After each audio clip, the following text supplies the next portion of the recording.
Comment les chatbots IA peuvent-ils aider les profs de français? C'est ce qu'on va voir.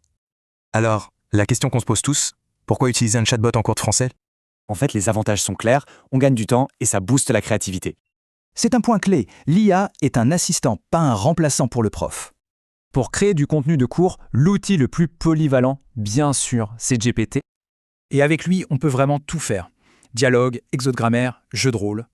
Son plus grand atout, c'est sa polyvalence. Mais attention, tout dépend de la qualité du prompt. Maintenant, pour l'organisation des cours, un autre outil se démarque, Gemini. Gemini, lui, est top pour faire des résumés, créer des plans de cours ou même des schémas.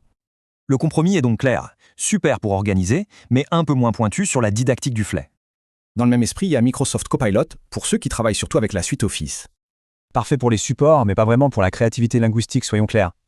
Et pour analyser les textes des élèves ou de longs documents, là, un autre spécialiste entre en jeu.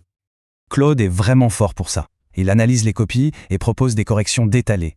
Donc, sa force, c'est l'analyse. Le bémol, un style parfois un peu neutre, moins ludique. Enfin, pour pimenter les cours avec l'actualité, il y a Grok, branché en direct sur les news.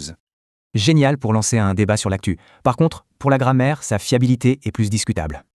Alors, au final, comment choisir le bon outil pour ce qu'on veut faire en classe? Ce tableau résume tout. On voit en un coup d'œil quel outil choisir pour quelle tâche précise. Mais le plus important, c'est de retenir ceci. Le chatbot est un assistant, rien de plus. La méthode est simple. On génère, on vérifie, on adapte pour les élèves et on contextualise. La question qui reste, c'est avec l'évolution de ces IA, qu'est-ce qui nous attend demain?